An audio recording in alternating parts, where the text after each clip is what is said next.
여러분 안녕하세요. 캠브리지 동아시아사입니다. 이번 시간에 우리는 지난 시간에 이어서 동아시아의 서민문화의 발달 두 번째 시간으로 조선 후기의 서민문화의 발달 그리고 에도시대 일본의 서민문화의 발달에 대해서 살펴보도록 하겠습니다. 교재 31페이지고요. 교과서 118페이지에 해당하는 내용이 되겠습니다. 이번 시간에도 그림 자료 몇 개 볼 게 있어가지고 이런 파워포인트 형식의 수업을 만들어 보았고요.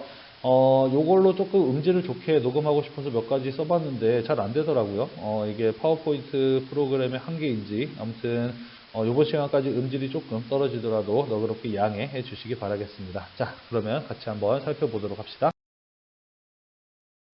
오늘 배운 내용은요, 조선 후기의 서민문화의 발달의 배경과 그 특징, 그리고 에도시대 일본의 서민문화 발달의 배경과 그 특징에 대해서 차례차례 살펴보도록 하겠습니다. 네, 조선 후기의 서민문화부터 먼저 한번 이야기를 해보도록 하겠습니다. 우리가 지난 시간에 배웠다시피 조선 후기로 들어가게 되면서 농업 생산력의 발달과 인구의 증가 등에 힘입어서 조선 후기에는 상공업이 발달하는 모습을 보이게 됩니다. 이런 어떤 사회 경제적 변화에 잘 적응한 사람들은 분홍, 그다음에 거상, 대상인들, 수공업자 같은 이런 사람들은 경제적으로 크게 여유를 갖는 사람들로 성장을 하는 모습을 보이게 됩니다. 다시 말해서 평균 혹은 그 이하의 경제적 수준을 가진 보통의 사람들, 특권을 가지고 있지 않은 보통의 서민층들이 성장하는 모습을 볼 수가 있었다라는 것입니다. 특히 이렇게 경제적인 여유를 갖게 된 서민층들의 경우에는요, 이후에 합법적이든 불법적이든 여러 가지 방법을 사용을 해서 양반의 신분을 얻기도 합니다. 그러면서 서민의 지적인 수준과 취향을 가지고 있는 사람들이 양반층으로 성장을 하게 되면 양반층으로 또 신분이 성장을 하게 되면서 그런 사람들의 또 취향에 맞는 그런 어떤 문화가 만들어지는 것이 이 조선 후기 문화의 특징이라고 볼 수가 있겠습니다. 특히 조선 후기로 가게 되면서 서당을 통해서 서민들을 대상으로 한 어떤 교육이 널리 보급되는 모습을 보였었고요. 또한 실질적인 문제를 다룬 실학, 이런 것들이 실용적이고 실질적인 문제를 다룬 실학, 이런 것들이 발달하게 되는 것으로부터 영향을 받으면서 그러한 문화적인 경영 또한 발달하는 모습을 볼 수가 있습니다. 다시 말해서 서민층들이 지적인 수준이 높아지고 또 그러다 보니까 그들의 어떤 경제적인 여유가 생겼을 뿐만 아니라 그런 지적 수준의 향상에 맞는 문화적인 욕구 이런 것들을 갖게 되면서 서민층의 자각을 바탕으로 둔 문화가 발전하는 것이 바로 조선 후기 서민 문화의 발달이다라고 볼 수가 있다라는 것입니다. 자, 그래서 이러한 어떤 배경으로 발달한 서민 문화에는 어떤 것들이 있는지 같이 한번 이야기를 해보도록 할게요.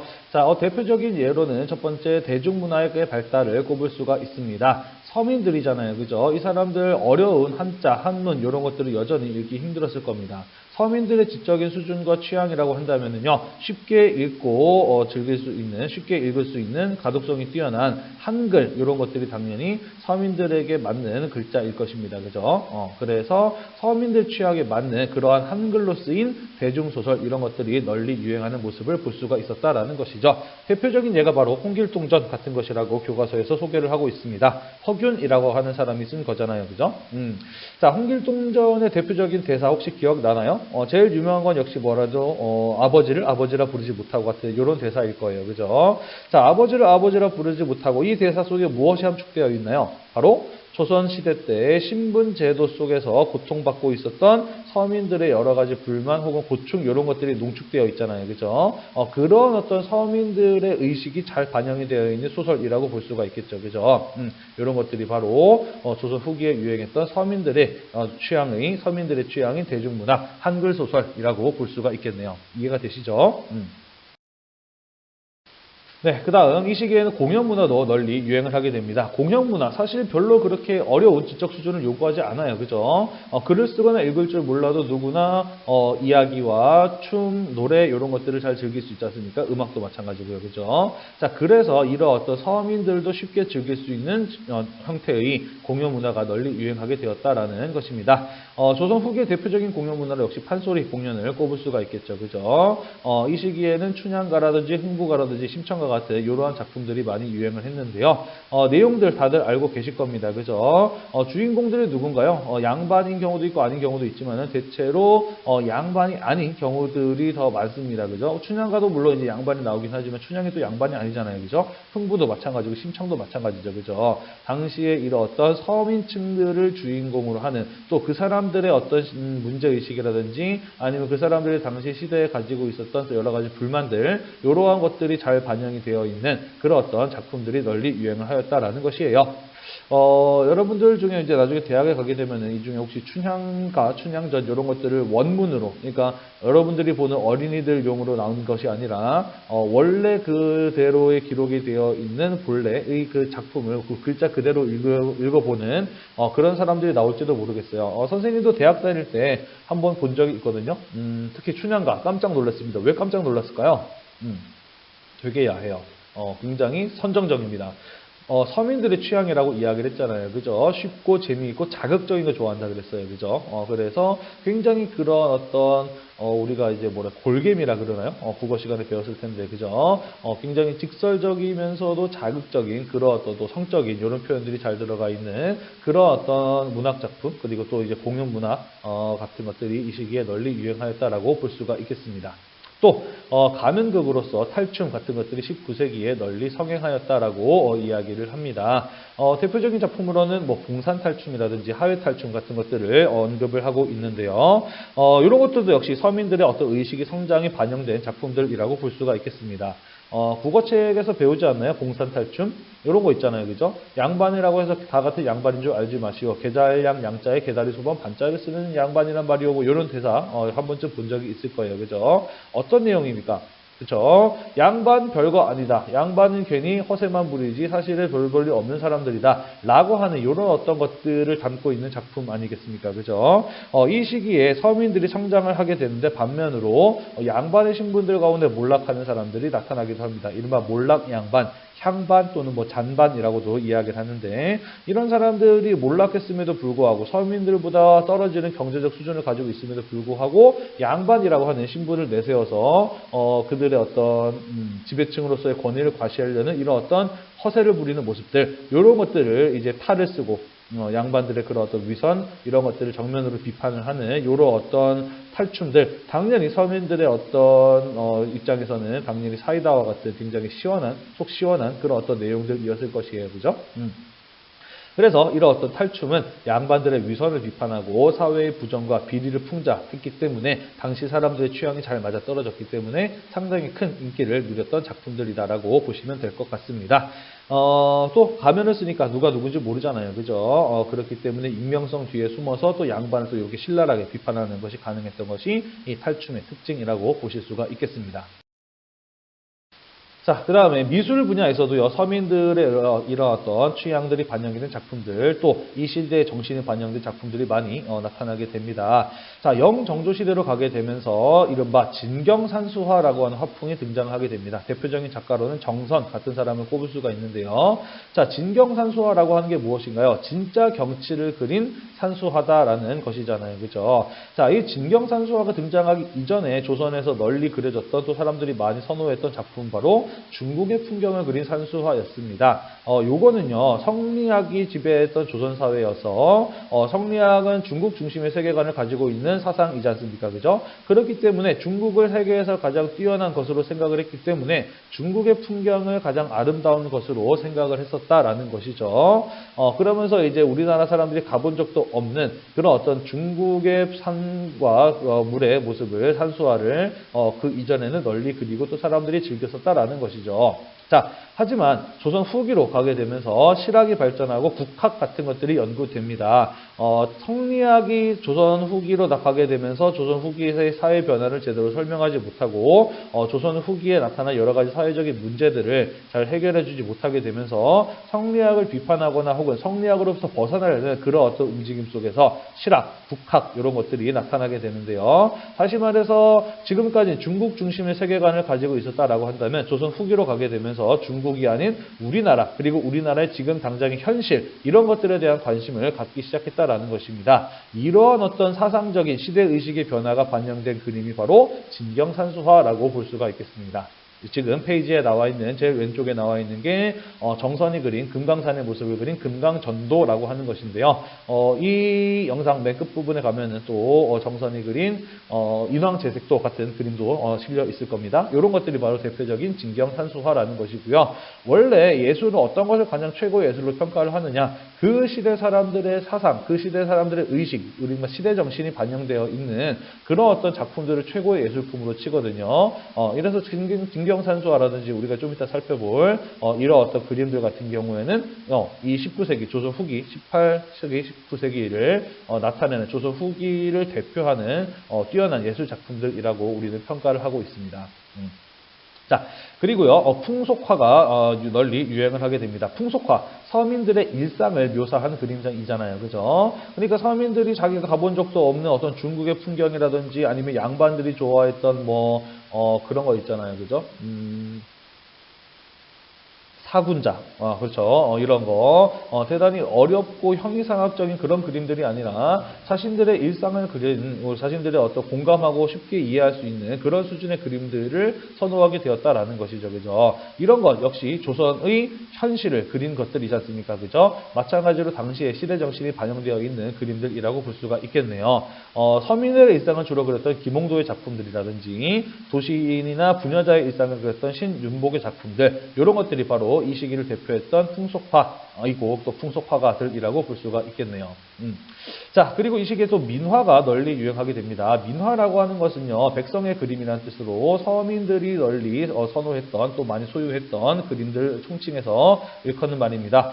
대단히 유명한 어떤 작품을 그린 그런 어떤 유명한 화가들의 그림이 아니라 이름 모를 일상생활에서 서민들이 쉽게 만날 수 있는 그 주변의 화공들에 의해서 환쟁이라 그러죠. 그림 그리는 사람들에 의해서 그려진 그림이 바로 이 민화라고 하는 것인데요. 이 민화 역시 당시 경제적으로 여유를 갖고 또 이제 수준이 성장을 했던 서민들의 취향이 굉장히 잘 반영되어 있다라고 볼 수가 있습니다. 자, 대표적인 작품으로는 까치호랑이라든지 십장생도 같은 것들의 예를 들어볼 수가 있는데요. 자, 까치호랑이 보니까 어떤 그림인 것 같아요? 까치는요, 우리가 이제 복을 불러오는 새, 반가운 손님이 오는 새, 반가운 손님이 오면은 우는 새, 이렇게 이제 우리나라에서 널리 알려져 있지 않습니까? 그죠? 까치까치 설날은, 이렇게 이제 얘기하는 노래도 있잖아요. 그죠? 까치가 울면은 반가운 손님이 온다. 그걸 그린 거예요. 그죠? 뭔가 좋은 소식이 오기를 바라는 마음에서 까치를 그려 넣은 겁니다. 호랑이 같은 경우에는요, 우리나라에서는 그런 어떤 산신령으로 많이 여겼던 동물이죠. 사람들이 뭔가 어려움에 처했을 때 그를 도와주는 산신령, 우리 전래동화에서 많이 그렇게 등장을 하잖아요. 그죠? 산에 사는 산신령이 호랑이로 변했다라고 하는 그런 어떤 사람들의 의식이 반영되어 있는 것이라고 보시면 되겠습니다. 그래서 또 호랑이 같은 경우에는 무서운 동물이잖아요. 그래서 집으로 들어오는 나쁜 귀신들을 막아주는 역할을 한다라고도 당시 서민들은 믿었습니다. 그래서 그런 어떤 나쁜 일을 막아주고 또 자신들이 이루고자 하는 바를 도와줄 수 있는 그런 어떤 존재로서, 길한 존재로서 호랑이를 그렸던 것이죠. 그래서 까치와 호랑이 같이 그린 거 어떤 의미라고 보시면 되느냐? 좋은 일들이 집에 많이 들어오고 나쁜 일들은 집에 들어오지 않기를 바라는 마음에서 그린 그림이고 그것을 집에 많이 걸어두었다라는 것이죠. 대단히 서민적인 그런 어떤 취향이 반영된 그림이라고 볼 수가 있는 것이죠. 그죠? 십장생도는 뭡니까? 10가지 오래 사는 동식물과 산, 해양, 이런 것들을 그려놓은 게 바로 십장생도죠. 그죠? 여러분들은 아마, 할머니, 할아버지 댁에 가면은 장롱에 이런 것들을 이제 많이 새겨져 있는 모습들을 보셨을 거예요. 그죠? 오래 살기 바라는 마음, 대단히 서민적인 욕구지 않습니까? 그죠? 이런 것들이 반영된 그림이라고 보실 수가 있겠습니다. 자, 교과서는 없지만요. 19세기로 가게 되면은 김정희의 독자적인 서법인 추사체 이런 것들이 나타나기도 합니다. 요건 뭐냐면은요. 아까 선생님이 이야기했던 거랑 똑같다고 보시면 돼요. 그 전에는 잘 쓴 글씨는 중국의 글씨를 잘 따라 쓰면은 그걸 잘 쓴 글씨라고 생각을 했어요. 우리가 알고 있는 한석봉 같은 이런 사람들도 중국의 글씨체를 잘 따라 써서 널리 이름을 떨친 대표적인 서예가였다라고 볼 수가 있죠. 그죠? 그런데 이제 조선 후기로 가게 되면서 아까 얘기했듯이 중국 중심의 세계관으로부터 벗어나려는 그런 어떤 움직임들이 나타났었다라고 이야기를 하잖아요. 그죠? 그래서 김정희 같은 경우에도 마찬가지로 중국의 서법이 아닌 자기만의 어떤 독자적인 서법, 글씨 쓰는 체를 폰트죠. 그죠? 이런 것들을 개발을 해서 쓰는 이런 모습들 마찬가지로 당시의 시대 정신이 반영되어 있는 미술이다라고 볼 수가 있겠습니다. 그러면 이제 에도시대 일본으로 넘어가 보도록 할게요. 자, 에도시대 일본도 우리가 지난 시간에 배웠던 명청대의 서민문화나 방금 배웠던 조선시대 서민문화와 마찬가지라고 보시면 돼요. 우리가 배웠다시피 농업 생산력이 향상에 힘입어서 도시와 상공업이 발달하게 되지 않습니까? 특히 일본 같은 경우에는요, 병농분리 정책과 그리고 삼킨고타이 정책 등으로 인해서 이런 것들이 굉장히 빠르게 진행되었다라고 이야기를 했죠. 그죠? 그러면서 도시에 거주하는 상공업자인 이 존인들이, 상공업자들이 도시의 중산층으로 경제적인 여유를 가진 계층으로 성장하게 되는 것이 에도시대의 모습이었다라는 것이죠. 자, 그래서 이렇게 성장한 존인들이 에도시대의 문화 주체로서 그들이 향유했던 문화가 널리 발달하는 모습을 보이게 됩니다. 존인들은요, 방금 설명했던 것과 같이 경제적으로 여유가 있었을 뿐만 아니라 농민이나 무사들에 비해서 생활이 비교적 자유로운 사람들이었습니다. 그래서 그들이 즐겼던 문학이나 연극, 그림, 예술 이런 것들이 다른 사회 계층으로까지 전파되면서 에도 시대의 문화의 발전을 주도했던 사람들이었다라고 이렇게 이해를 하시면 될 것 같아요. 자, 그래서 이 시기에 널리 유행했던 문학 작품들을 보면은요, 상인이 주인공인 경우가 많고요. 사람들이 쉽게 이해하고 또 즐길 수 있는 남녀의 애정이라든지 이런 것들, 또 상인들의 생활 이런 것들이 주요 소재로 이용이 된 문학 작품들을 많이 볼 수가 있습니다. 이 역시 대단히 통속적이고 서민적인 특징들을 잘 보여주고 있습니다. 자, 그리고 마찬가지로 에도시대 일본으로 가게 되면서 공연 문화도 널리 유행을 하게 돼요. 대표적인 이 시기에 발전했던 공연 문화로는요, 전통 인형극인 불나쿠, 제일 왼쪽에 있는 그림이죠. 까만색 옷을 입은 사람들이 인형을 조종을 하면서 극을 진행해가는 그런 어떤 불나쿠 같은 것이 대표적인 전통 인형극이었고요. 또 노가쿠라고 해서 우리나라의 탈춤과 같이 그림에 나와 있는 이런 어떤 가면을 쓰고 연기를 하는 가면극 이런 것이 유행을 하기도 했는데요. 뭐니 해도 이 에도 시대 때의 공연 문화를 대표하는 것은 역시나 가부키라고 볼 수가 있습니다. 제일 오른쪽에 나와 있는 그림과 같이 넓은 공연장에서 뒤에는 음악을 연주하는 악사가 있고 또 그 앞에서는 연기를 하는 배우들이 나와서 춤과 노래, 연극 같은 것들이 결합된 형태의 대중연극으로 널리 유행했던 것이 바로 이 가부키라고 보시면 되겠습니다. 경극과 마찬가지로 굉장히 진한 화장을 한 배우들이 나타난다라는 그런 어떤 특징을 가지고 있고요. 또 경극과 공통점이 있다면요, 남자들만 출연한다라는 거예요. 초기에는 여성들도 배우로 출연했었는데요. 마치 우리 사생팬 뭐 이런 것처럼 있잖아요. 그죠? 가부키에 공연했던 예쁜 여자 배우가 이렇게 이제 팬들의 스토킹 뭐 이런 것들에 시달리게 되면서 여러 가지 사회적인 문제가 발생했대요. 그러면서 이후에는 남자들이 여장을 해서 온나가타라고 하는데 여장을 해서 여자 배우의 역할을 하는 이런 형태로 가부키가 자리 잡게 되었다라고 합니다. 우리가 이제 요즘은 젊은 사람들 잘 안 쓰는데 어르신들 가운데 자기가 자주 부르는 노래를 나의 18번이다 라고 이렇게 말씀하시는 분들이 있잖아요. 그죠? 18번이라고 하는 말도 바로 이 가부키에서 나왔다라고 해요. 당시 에도시대 때 가장 사람들한테 널리 인기가 있어서 널리 유행했고 또 가장 많이 상영되었던 작품을 가부키 18번이라고 했다라고 합니다. 그것이 이제 점차 이제 관용어처럼 사용이 되면서 사람들이 많이 부르는 노래라고 하는 걸 이제 18번이라고 하게 되었고 그게 이제 일제 강점기를 거치면서 우리나라에서도 사람들이 많이 사용하는 그런 어떤 용어로 자리 잡았던 것 같아요. 그죠? 자, 그리고 에도 시대 때 미술 잠깐 보도록 하겠습니다. 자, 우키요에 중요해요. 요거 시험에 자주 나오거든요. 우키요에라고 하는 것은요, 이 시기에 널리 유행했던 일본풍 판화를 말합니다. 자, 판화 뭔가요? 한번 조각해 놓은 판에다가 잉크, 그러니까 이제 물감을 발라가지고 여러 장 찍어낼 수 있는 그림이 바로 판화지 않습니까? 그죠? 판화는 대량 생산이 가능했기 때문에 값이 무척이나 쌌고요. 많은 사람들이 또 쉽게 즐길 수 있는 미술 작품이었다라는 것이죠.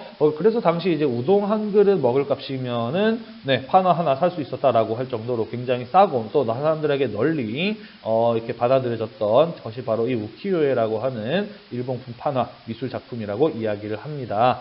이런 것 같은 경우에는요, 주로 어떤 것들을 많이 그렸냐면요, 풍속화, 풍경화 같은 것들을 많이 그렸다라고 합니다. 특히 이 시기에 이제 우리가 지난 시간에 배웠다시피 여관업, 교통업 이런 것들이 많이 발달하잖아요, 그죠? 그러면서 여행 문화가 일본에서 널리 유행했었다라고 하는데요. 우리 여행 가고 나면은 기념품으로 그 곳의 경치를 담고 있는 그런 어떤 엽서나 그림 같은 거 많이 사잖아요. 그죠? 이런 것처럼 당시 이제 여행을 하던 일본 사람들이 사진이 없으니까 자신의 여행지의 모습을 그린 이런 어떤 그림들을 우키요에로 많이 소비를 하는 모습들을 보였다라고 하고요. 또 서민적인 취향이 반영되었다라고 이야기를 했잖아요. 우리가 마치 저런 거 있잖아요.